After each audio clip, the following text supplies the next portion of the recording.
2월 2일 교회 소식입니다. 오늘 예배에 참석하신 모든 분들을 주님의 이름으로 환영하고 축복합니다.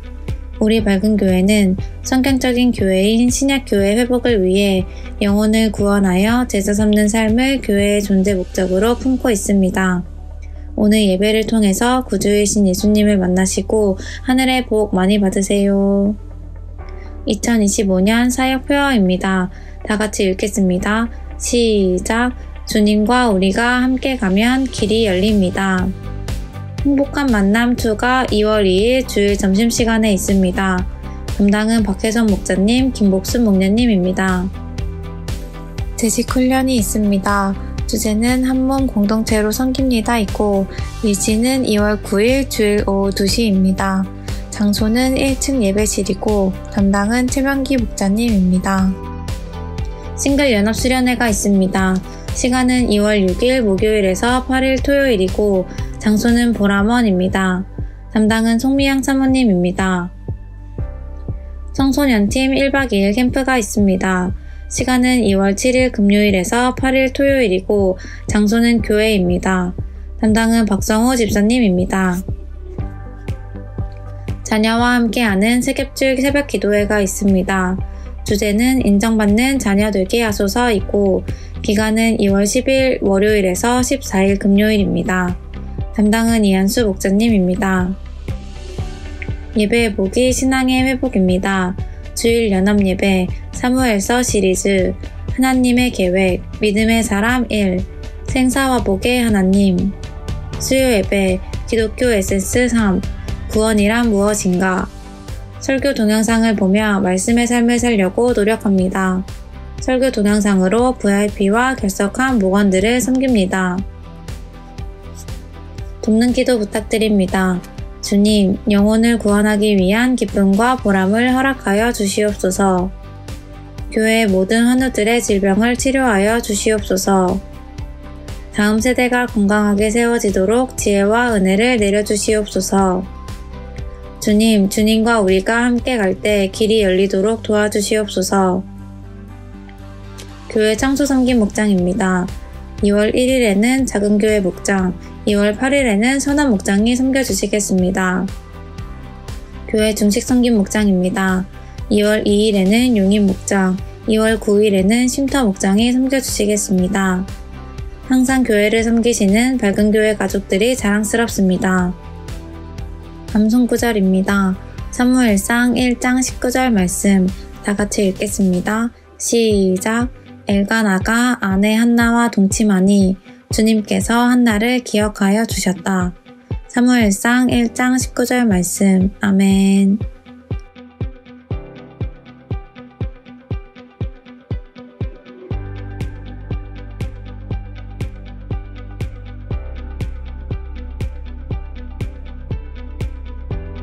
이번 한 주간도 주님 안에서 승리하세요. 감사합니다.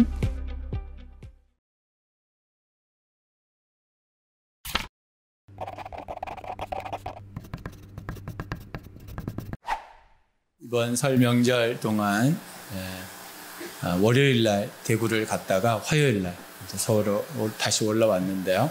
올라와서 설 명절을 가족들과 같이 보내고 오후에 갑자기 저한테 부고장이 날라왔어요.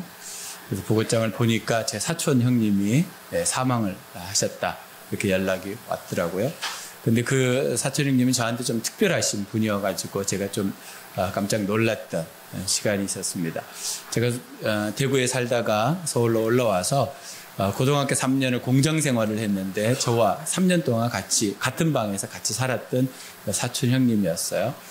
그런데 이제 올해 만 60세가 되는 나이인데 사망을 했다고 이제 연락이 와서 아내와 함께 설날 저녁에 이제 찾아가서 어떻게 됐는지 이야기를 듣고 참 가슴이 아프더라고요. 그래서 하나님께서 왜 또 이런 일을 알게 하시고 듣게 하시고 보게 하실까 기도하면서 그곳에서 이제 시간을 보내고 새벽 3시 정도에 그곳에서 이제 집사람하고 같이 나오게 됐고, 그 다음날은 우리 아이들과 하고 6명이 다 같이 가서 장례식을 섬기고, 그 다음날 또 또 가서 또 발인하는 것도 섬기고 또 그 아들이 둘이 있는데 그 두 아들을 위로하고 격려하는 시간들을 가졌습니다. 그러면서 하나님께서 이 모든 장례식 가운데 하나님께서 저에게 보게 하시는 게 뭘까?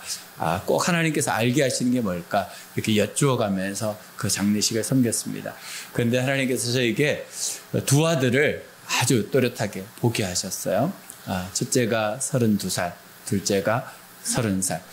그 가정은 이혼 가정이었습니다. 아이가 어릴 때 어머니하고 헤어져서 지금까지 이렇게 살아있는데 아버지까지 이제 돌아가셔서 좀 고아 아닌 고아로 이제 살게 되었습니다.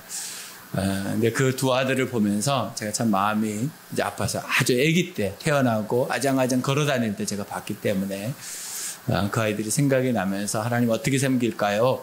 이렇게 여쭈면서 하나님께서 저에게 두 아들을 좀 잘 섬겼으면 좋겠다라는 마음을 주셔서 제가 발인하고 난 다음에 문자를 보냈어요. 두 아들한테 다.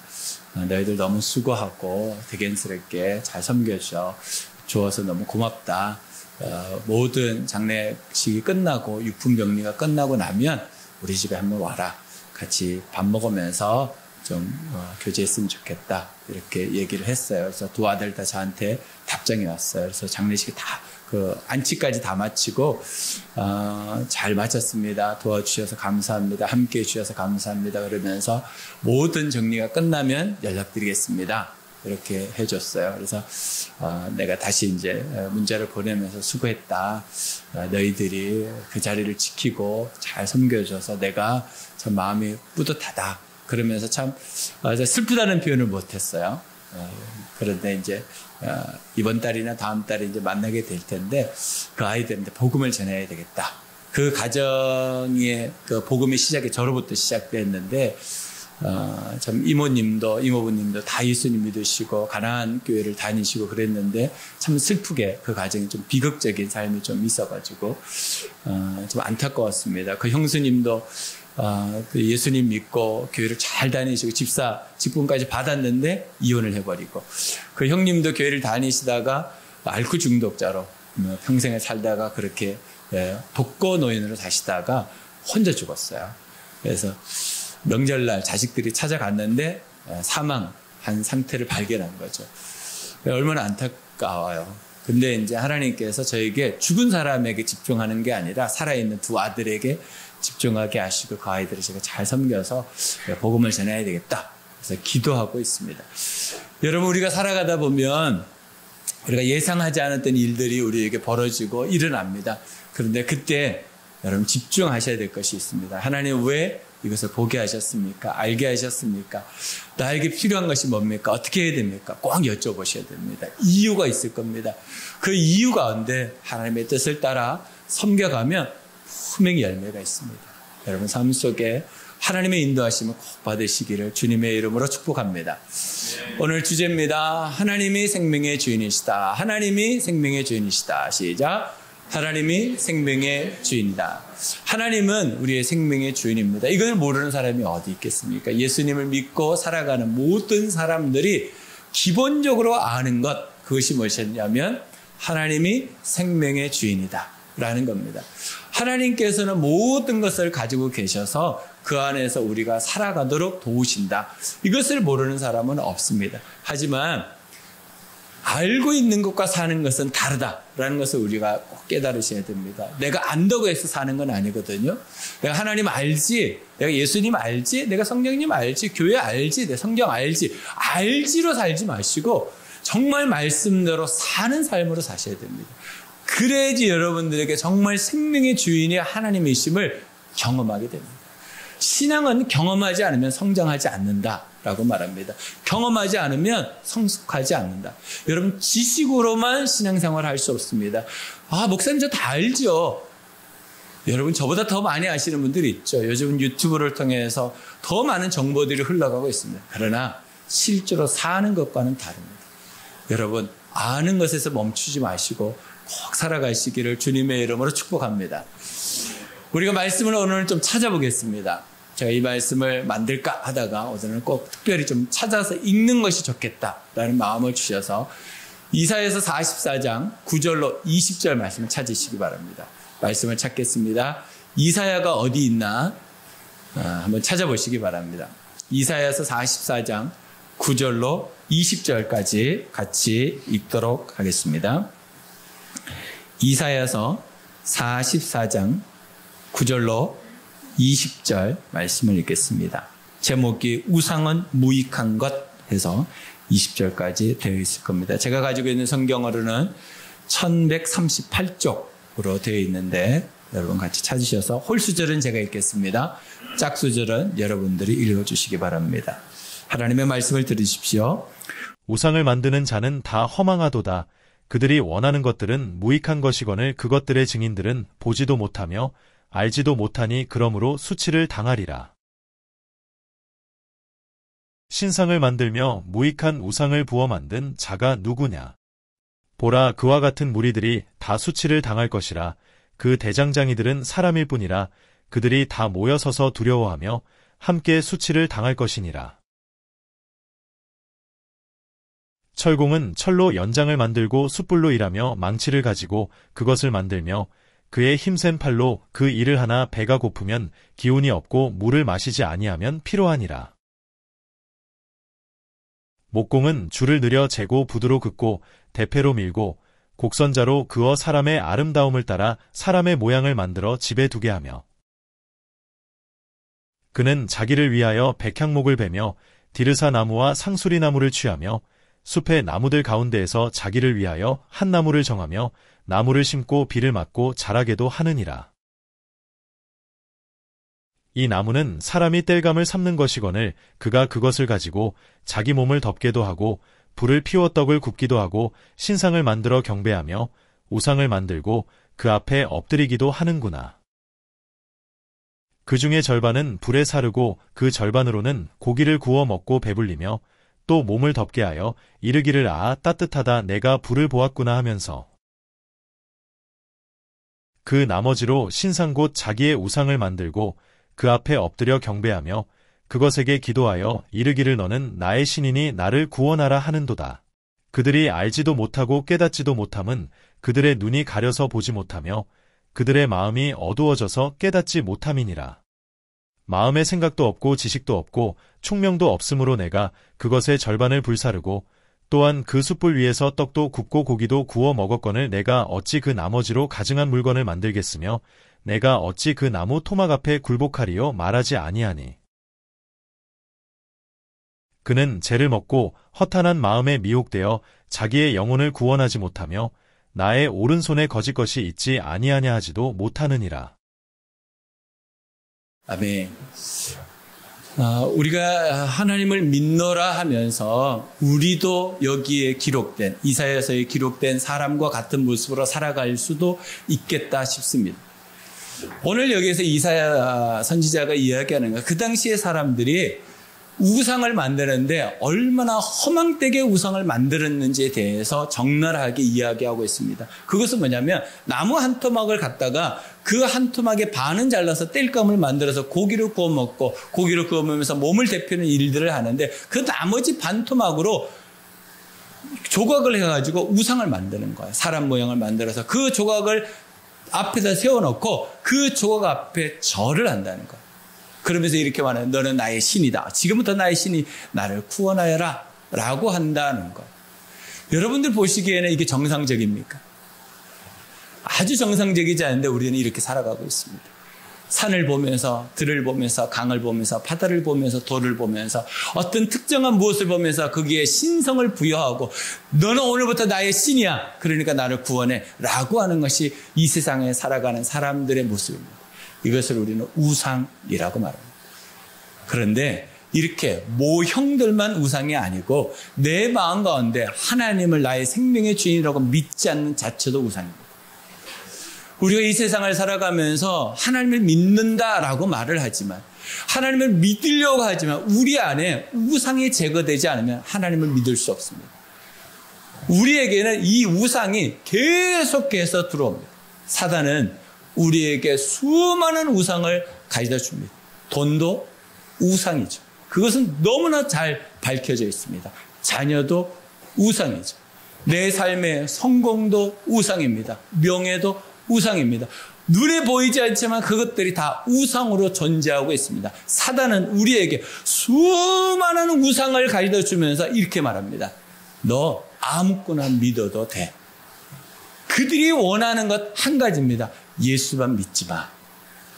이게 우상입니다. 예수 외에 내가 의지하고 내가 신뢰하고 내가 따라가는 것이 우상입니다. 사단은 우리에게 수많은 우상을 공급해 주면서 우리에게 주는 메시지는 너무나 단순합니다.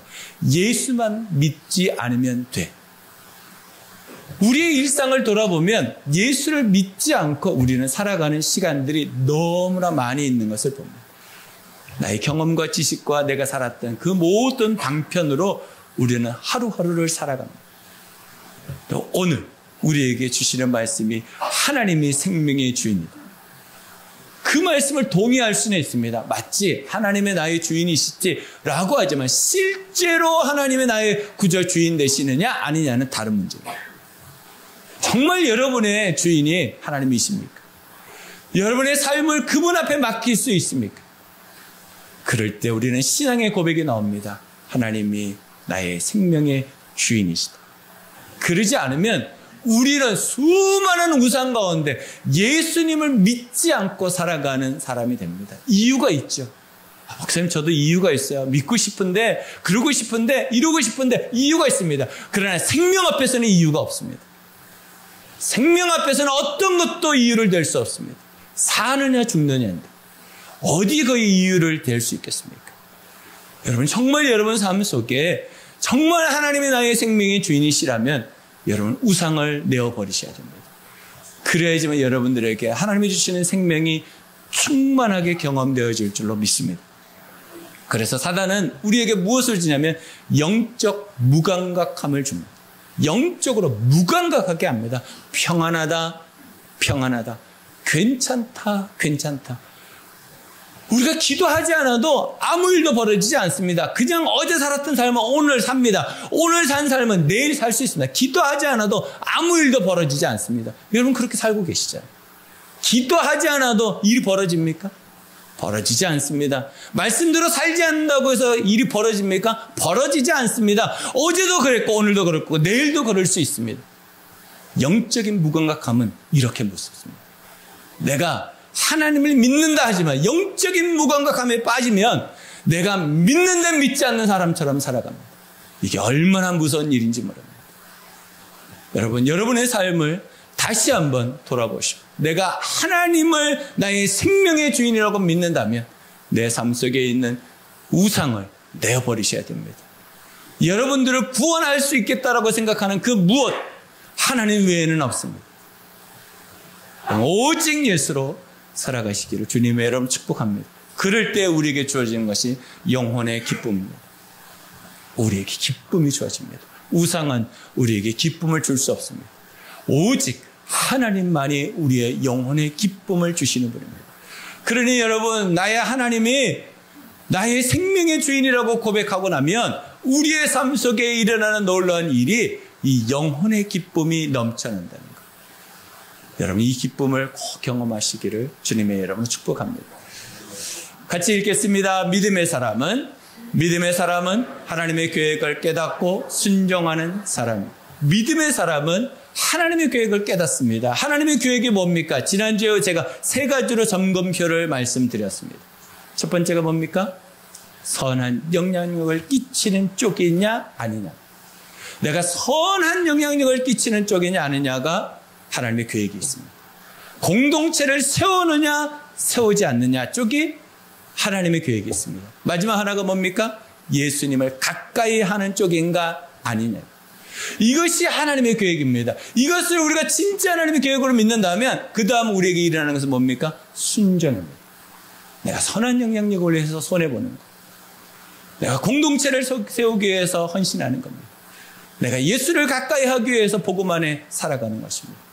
그것이 믿는 사람이고 그 믿는 사람은 하나님의 계획을 깨닫고 순종하는 사람이 됩니다. 그러면 하나님께서 우리에게 말씀하시고 내가 너를 알고 있다. 너의 신음소리를 알고 있고 너의 삶을 알고 있다고 말씀하실 겁니다. 여러분 정말 하나님이 나의 생명의 주인이라고 진짜 믿는다면 우리는 믿음의 사람으로 살아가야 됩니다. 그 삶은 하나님의 계획을 깨닫고 순종하는 사람으로 드러나게 된다라는 것입니다. 그럼 어떻게 하나님을 생명의 주인이라고 고백할 수 있을까요? 저는 두 가지라고 생각합니다.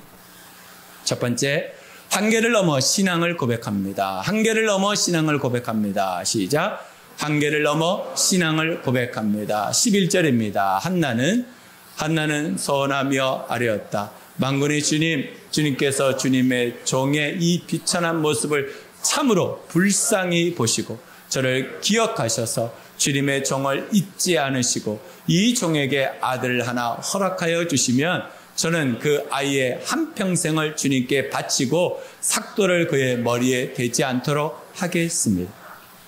한나라는 여자에게는 슬픈 일이 있었습니다. 조강지처인데도 첫 번째 부인임에도 불구하고 두 번째 부인 브닛나에게 밀려서 날마다 굴욕적인 삶을 살았습니다. 이유는 자식이 없었기 때문입니다. 이 당시에는 자식이 없으면 인정함을 받지 못합니다. 그러니 첫 브닛나에게 굴욕을 당하면서 날마다 슬픔이 있었다라고 합니다. 특별히 1년에 한 번씩 하나님께 올라가서 예배를 드리고 제사를 드리는데 그때마다 브닛나가 한나를 괴롭히고 힘들게 하고 어렵게 했습니다. 그래서 한나가 그때마다 하나님께 울며 기도하며 또 그가 아무것도 먹지 못하는 고통 가운데 있었다는 것을 우리는 읽었습니다. 얼마나 괴로웠으면 먹는 것을 먹을 수 없었을까? 여러분 너무 괴로우면 먹을 것이 넘어가지가 않습니다. 괴로우니까, 너무 힘드니까, 어려우니까. 그 한계가 한나에게 있었습니다. 그런데 그 한나가 그 한계를 어떻게 넘어갑니까? 하나님께 기도함으로 넘어갑니다. 여러분 우리가 신앙생활을 하다 보면 너무나 중요한 것을 하나 발견하게 됩니다. 여러분 신앙생활할 때 내가 기도하지 않고도 섬길 수 있습니다. 이게 무슨 말인지 이해가 되셔야 되는데 여러분 제가 목사잖아요. 기도하지 않고도 설교할 수 있습니다. 여러분 기도하지 않고 섬길 수 있습니다. 기도하지 않고 중식할 수 있고 기도하지 않고 청소할 수 있습니다. 기도하지 않고 목자 목례할 수 있습니다. 기도하지 않고도 여러분 재직으로 섬길 수 있습니다. 제가 왜 앞에다가 기도하지 않고라는 말을 붙였을까요? 사단이요 제일 싫어하는 게 기도입니다. 그러니까 기도하지 않고 다른 건 다 하게 합니다. 딱 하나만 못하게 합니다. 뭘요? 기도만 못하게 합니다. 여러분 기도하지 않고 성경 지식은 얼마든지 가질 수 있습니다. 그러나 기도하지 않으면 성장과 성숙이 없습니다. 이게 신앙의 비밀입니다. 왜 교회의 중직들을 세울 때 기도하는 사람으로 세워야 될까요? 성경 지식이 좀 부족해도 됩니다. 조금 덜 섬겨도 됩니다. 그러나 기도하지 않으면 그 사람을 중직으로 세우면 교회가 위험해집니다. 여러분 기도하지 않고 모든 것을 다 하게 하는 게 사단입니다. 그러나 기도하면 성령의 역사하십니다. 기도하면 하나님의 역사하시기 때문이에요. 기도하면 우리가 변하기 때문이에요. 그런데 기도하지 않고 살아가는 거예요. 한계가 있음에도 불구하고. 여러분 사단은 철저하게 기도하지 못하게 합니다. 그리고 우리가 교회 생활하게 합니다. 그건 신앙생활이 아닙니다. 종교생활이지. 여러분 정말 내가 예수 그리스도를 믿는다면 기도의 삶이 회복이 되어야 됩니다. 한계를 넘어가는 방법은 기도하는 방법밖에 없습니다. 기도는 신앙 고백입니다. 여러분 기도하면요 제일 많이 우리에게 되어지는 것이 신앙 고백이 되어집니다. 다른 것보다 기도하면 우리의 신앙이 제대로 고백이 되어집니다. 근데 기도하지 않으면요 신앙이 고백되지가 않습니다. 참 희한합니다. 그래서 신앙생활을 하는데 내가 기도생활 안 한다? 그러면 신앙생활 안 하고 있는 겁니다. 여러분들이 이게 굉장히 극단적으로 들릴 수 있습니다. 파격적으로 들릴 수 있습니다. 그러나 신앙생활을 해본 분들은 다 인정합니다. 기도생활 안 한다? 신앙생활을 하는 거 아닙니다. 그냥 종교생활을 하는 겁니다. 여러분 이거 심각하게 받아들이셔야 돼요. 내가 기도생활을 하고 있지 않다. 근데 잘 살고 있는 거야. 이거 위험한 거 아니에요? 한나가 어떻게 한계를 뛰어넘습니까? 기도하면서 뛰어넘습니다. 그러면서 하나님의 은혜로 그에게 아들이 태어나는데 그 아들의 이름이 사무엘입니다. 사무엘의 이름의 뜻이 뭡니까? 하나님이 들으셨다라는 뜻입니다. 여러분, 여러분들에게 한계가 다 있잖아요. 한계가 없는 사람은 여기에 한 명도 없습니다. 저도 한계가 있습니다. 근데 그 한계를 무엇로 뛰어넘을 겁니까? 기도 외에는 답이 없습니다.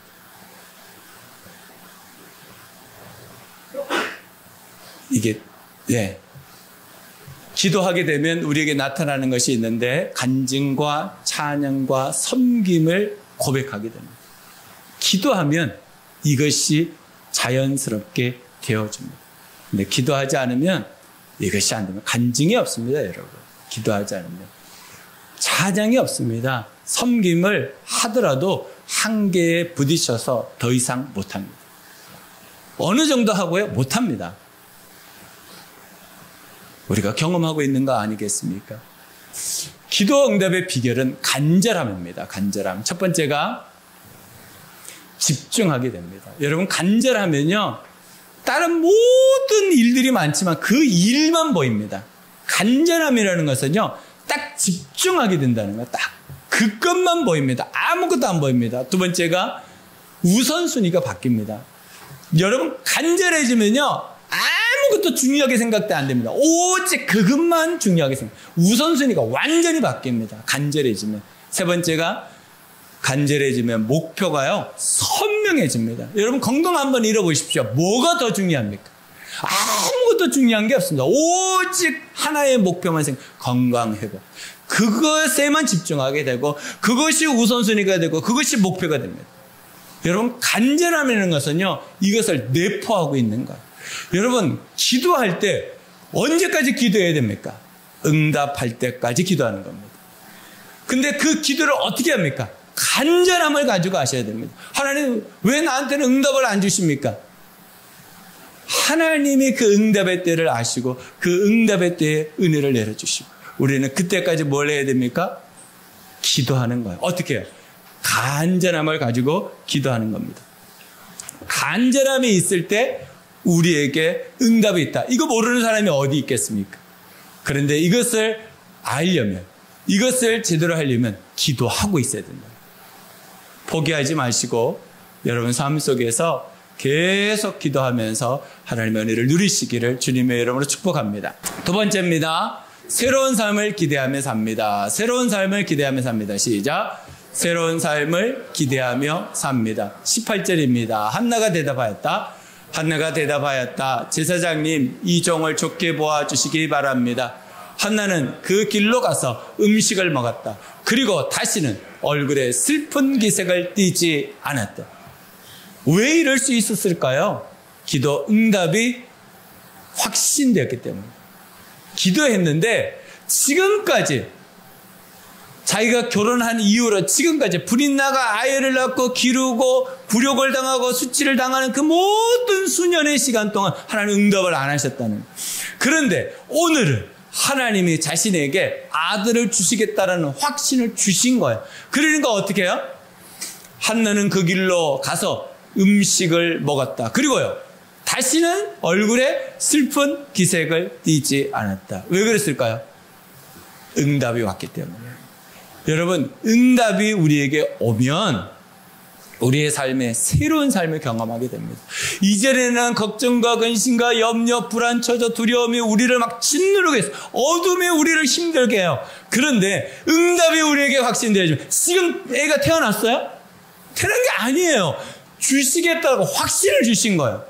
근데 그 확신만 줘도 인생이 새로워진다는 거예요. 여러분, 우리가 어떻게 한계를 넘어갈 겁니까? 기도할 때 한계를 넘어갑니다. 근데 그 기도 가운데 하나님께서 우리에게 응답을 주실 때가 있어요. 근데 그 응답을 주신다고 하면 그 다음날 바로 아이가 태어나는? 아니에요. 10개월을 기다려야 돼요. 하나님께서 나에게 확신을 주고 난 다음에 1년이 지날 수도 있고 2년이 지날 수도 있어요. 그때까지 하나님 나에게 뭐 하라고 하셔? 확신을 가지고 하나님을 의지하면서 살라고 말하는 거예요. 그 시간이 훨씬 중요합니다. 아이가 태어나는 그 시간보다 그 아이가 태어나기 전까지의 시간이 우리에게 훨씬 중요합니다. 여러분, 새로운 삶을 산다는 기대는 하나님이 나에게 주신 말씀을 붙잡을 때 생기는 거예요. 여러분, 한나가 그런 어렵고 힘든 과정 가운데 하나님의 말씀이 자기에게 왔고, 그리고 난 다음에 하나님께 어떻게 말합니까? 하나님, 나에게 주시는 그 아들인지 어떻게 알아요? 그때 검사를 해봤겠어요? 근데 아들이라고 확신하잖아요. 하나님께서 말씀하신 거죠. 그러니까 그 아들을 어떻게 하겠다 말하는 거예요? 하나님께 바치겠습니다. 그 아이의 머리를 삭도를 내지 않겠다. 나실인이 되게 하시겠다. 하나님의 아들로 삼겠다는 거예요. 여러분, 우리에게 응답이 왔을 때 내 삶에 아무런 손해보지 않고 응답의 삶을 산다? 절대로 그럴 수 없어요. 하나님 앞에 드리면서 살아야 돼요. 여러분, 생명의 주인이 하나님이라면 정말 하나님 앞에 내 삶을 드릴 때 응답은 확실해집니다. 그 다음 보겠습니다. 신앙 고백의 능력은 우리에게 어떻게 나는가? 4가지로 나타납니다. 첫 번째는 주님의 살아계심을 믿게 합니다. 주님이 살아계시다는 걸 믿게 합니다. 여러분, 한계에 딱 부딪히면 제일 먼저 무너지는 게 뭡니까? 하나님이 살아계시지 않다라는 믿음이 들어옵니다. 하나님이 살아계시지 않아. 하나님 나를 도와주시지 않아. 나와 함께 하시지 않아. 이 믿음이 우리에게 찾아옵니다. 어쩔 수 없어요. 한계에 부딪히면 어떻게 나에게 이런 일이 벌어지지? 라고 할 때 제일 먼저 찾아오는 것이 이겁니다. 근데 제일 먼저 회복되는 것도 이겁니다. 두 번째입니다. 우리 속에 있는 어둠이 사라집니다. 신앙의 고백이 되어지면 하나님은 나의 생명의 주인이라고 고백하고 하나님은 나의 구주 주인이라고 고백하면 나에게 이루어지는 것이 뭐냐면 내 속에 있던 어둠, 저 밑바닥에 있던 어둠, 나를 흔들어댔던, 나를 힘들고 어렵게 했던 그 어둠들이 사라지는 것을 경험하게 된다. 하나님은 우리가 어둠에 있는 것을 좋아하지 않습니다. 하나님은 우리가 광명의 빛 가운데 있기를 원하십니다. 그러려면 우리가 하나님 앞에 정확한 신앙의 고백을 하면서 살아야 됩니다. 그 신앙의 고백이 기도를 통해서 이루어진다는 것을 여러분 믿으시기 바랍니다. 세 번째는 자신감이 충만해집니다. 우리가 예수 그리스도 앞에서 신앙의 고백을 하면요, 내 안에 자신감이 생기는데 이 상황과 여건은 여전히 존재해요. 여전히 힘들고 여전히 어려워요. 그런데도 내 안에 자신감이 생긴다, 이 말은 기쁨이 생긴다는 기쁨. 하나님이 기쁨을 부어주시는데 감당할 수 없는 기쁨을 부어주신다. 그러니까 내 상황과 여건을 바라보는 그 눈이 이제는 주님을 바라보게 되는 눈으로 바뀌어진다는 겁니다. 여러분 안에 신앙의 고백이 꼭 있어야 됩니다. 힘들고 어려운 그 한계를 넘어가서 신앙의 고백으로 돌파하면 새로운 삶을 우리에게 부어주신다는 것을 믿으시기 바랍니다. 네 번째는 천사들의 도움이 있습니다. 우리가 기도하면요, 생각지도 못하는 사람들이 우리에게 붙여져요. 생각지도 못하는 일들이 일어나요. 그게 천사들을 하나님 보내주셔서 응답하시는 겁니다. 여러분, 그러니까 포기하지 마십시오. 너무 좌절하지 마십시오. 하나님께서 우리에게 천사를 보내서 우리의 삶 속에 회복을 주시고 이겨낼 수 있는 놀라운 은혜를 부어주신다는 걸 믿으시기 바랍니다. 우리가 신앙의 고백을 제대로 하면 이 일들이 되어집니다. 여러분들이 당하고 있는 그 한계를 뒤집어서 놓으면 신앙의 고백이 됩니다. 안 될 거야. 아니, 하나님은 할 수 있도록 도와주실 거야. 여러분들이 바라보는 그 상황과 여건을 뒤집어서 신앙의 고백을 주님께 올려드리시기를 주님의 이름으로 축복합니다. 그 다음입니다. 사무엘상 2장 6절로 7절입니다. 주님은 사람을 죽이기도 하시고 살리기도 하시며 수울로 내려가기도 하시고 거기에서 다시 올라오기도 하십니다. 주님은 사람을 가난하게도 하시고 부유하게도 하시고 낮추기도 하시고 높이기도 하십니다. 그 다음, 하나님은 어떤 하나님이라고 고백합니까? 생사화복을 주관하시는 하나님. 하나님은 모든 것을 주관하시는, 주인 되신 하나님, 정말 생명의 주인 되시는 그분이라고 고백하는 거예요. 오늘 한나가 자기에게 임신된 사무엘을 확신하고 난 다음부터 하나님께 고백하는 거예요. 하나님은 생사화복이 주님께 있음을 내가 고백합니다. 여러분, 우리가 아무리 안달복달 해봐도 상황과 여건 우리가 못 바꿉니다. 어떻게 바꾸냐면 생사화복에 하나님께 맡기는 것, 기도하는 겁니다.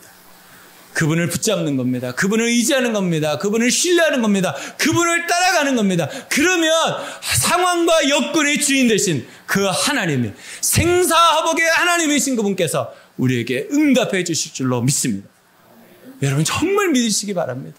하나님이 우리의 주인이라는 것, 그걸 믿을 때 우리의 삶에 제대로 된 신앙 고백이 터져 나올 줄로 믿습니다. 그 다음 시편 50편 15절입니다. 같이 읽겠습니다. 재난의 날에 나를 불러라. 내가 너를 구하여 줄 것이요 너는 나에게 영광을 돌리게 될 것이다. 여러분 재난의 날, 여러분 한계의 날, 내가 어떻게 할 수 없는 그 시간, 그때 어떻게 해야 됩니까? 하나님을 불러야 됩니다. 이게 신앙의 고백입니다. 당신만이 나를 구원하실 수 있습니다. 하나님만이 나를 구원하실 수 있습니다. 이 신앙의 고백만이 여러분 한계를 돌파하게 합니다.